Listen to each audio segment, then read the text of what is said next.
Religious pluralism in a coffee shop. This assignment had me imagine that I was sitting in a coffee shop when another patron strikes up a conversation with me. He discovers that I have taken religious courses at the graduate level.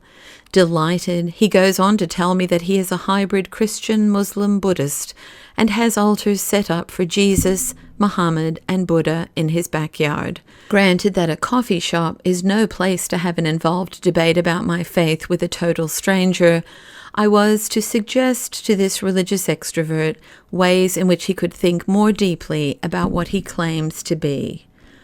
I am also delighted that my fellow coffee shop patron approached me and introduced himself to me. His name turns out to be Truman.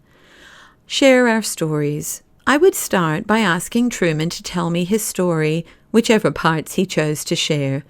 Then I would tell him my story, focusing on my search for what is true and how God, Father, Jesus, Holy Spirit met me in that search as a child, as a young adult, and how I continue to experience God today, connecting with Truman's story in some way.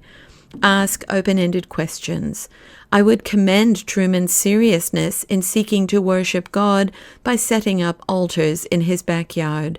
I would continue by asking Truman questions like, who is God? What does it mean to you to be a Christian, a Muslim, a Buddhist?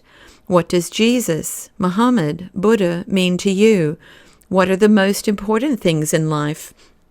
I would invite and welcome any questions Truman had for me too, keeping this back and forth as organic and relaxed as possible. Offer a few pebbles in his shoe. I would also want to leave Truman with a couple of pebbles in his shoe by offering a few things for him to ponder.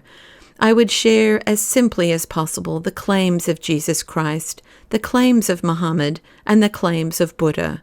I would invite him to consider where these claims are incompatible with each other. I would pose C.S. Lewis's famous trilemma to him by saying something like this. Jesus claimed to be the Son of God, meaning that although he was fully human, he was also claiming to be God. Because of his claim, we can't just accept him as a great teacher or a good moral person.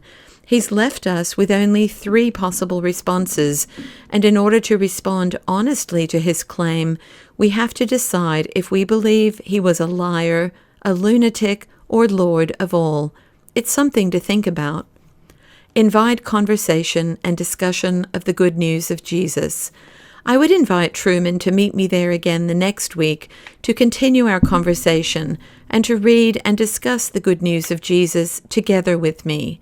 If he agreed to that, I'd ask him if I could bring him a copy of the Bible in his mother tongue, planning to read and discuss the Gospel of John together first. Pray. Finally, I would ask Truman if I could pray a blessing over him and inquire if there's anything I could pray for him about right now.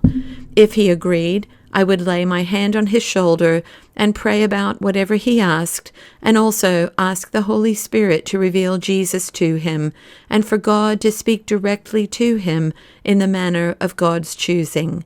I would continue praying for Truman during the week, trusting that the Holy Spirit is doing a good, holy, and beautiful work in his life and drawing him to the one who is the way, the truth, and the life, Jesus Christ.